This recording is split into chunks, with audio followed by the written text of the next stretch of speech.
আমি বিদেশে থাকা অবস্থায় অ্যাক্সিডেন্ট করছিলাম। আমার রহমতে আমি বাইসে গেছি, কিন্তু আসার সময় কিছু নিয়ে আসতে পারিনি। একদম খালি তাহলে আইসিস কেন? এক্ষুনি চলে যাবি দেশে বেরোত। পাগলা লুলায় একবার দেখে আইসিস কিসের জন্য? আমি জানো তোর চেহারা না দেখ।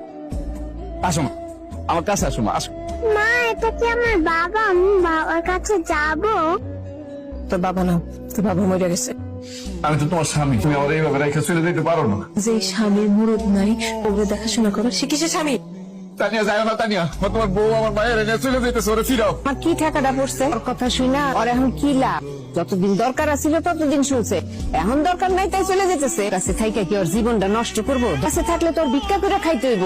আমার মা এই কথাগুলো কইতে পারলো। আমি যদি তোর আপন মাই হইতাম, তুই আমার জন্য অন্তত একটা ঝুমকা তো নিয়ে আইতে পারতি। তার ঘরে সৎ মা সৎ ভাই, এখন তো কোনো টাকা পয়সা দিতে পারবো না। এখন দেখবো আমার সাথে কেমন আচরণ করে। তার জন্য আমি আমার জীবনের সবকিছু শেষ করে দিলাম। এত বছর পর বিদেশ থেকে আইসা পেটার একটু জড়ায় ধরতে পারলাম না।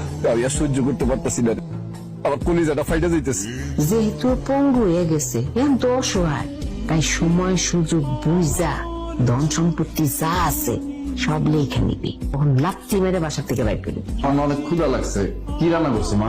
কিছুই রান্না করি নাই, যা খাবার আছিল সব শেষ হয়ে গেছে। যদি খুব খিদা লাগে পানি খেয়ে পেট ভরে নিস। ঠিকই বুঝছো মা, পেট ভরে পানি খেলি তো খিদা লাগবে। আমার একটা মাত্র সুযোগ দেন, আপনি একটু তাড়িয়ে আমি বুঝাই করলাম না। জামাই বাবা যেহেতু তোর উপরে বলতেছে, আমার মনে হয় তোর যাওয়াটা উচিত।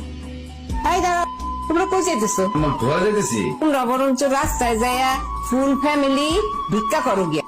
আমার তুমি ঠিক হইতেছো। যার কামাই রোজগার নাই তার এই বাড়িতে থেকে কোনো লাভ আছে? খাইবা কি? বউ বাচ্চারে কি খাওয়াই? কাজের মেয়ের যে বেতন দিতাম সেই টাকা দিয়ে তোমাকে খাওয়ান খরচ চালামো। তোমার বউ যদি কাম করে তাইলে। আমার মায়া মুন্ডি, ওর অনেক ক্ষুধা লাগছে, ক্ষুধায় চটপট করতেছে মায়াটা। তোগুলা গরুর গোষ্ঠ রান্না করছি আজকে। মাংস মাসেই মজা হয়েছে। আম্মা, সব কাম শেষ, এখন একটু খাবার বেড়ে দেন। আপনার পোলার নাতিনের অনেক খিদা লাগছে। একটু পরে আইলে হইতো না? তোমাকে যন্ত্রণাতে খাওয়ানো যাইবো না। কি দেয় তাকে জান যাইতাছি। এই যে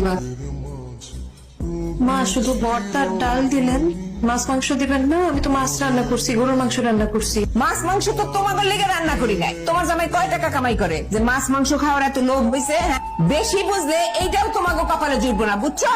না, আমি এগুলো দিয়ে খাবো না, আমাকে মাংস এনে দাও। মাইয়া তো মাংস ছাড়া ভাত খেতে পারে না। আম্মা, আজকে যা আছে এটা দিয়ে একটু খাই নেন, কালকে আপনার আমি মাংস খাম। বিদেশের বাড়িতে বুঝছো অনেক কষ্ট করে রোজগার করতাম, তারপরও কোনোদিন আলু ভর্তা ডাল দিয়ে ভাত খাওয়া লাগে না। তো এত টাকা ইনকাম করে দেশে আসলাম,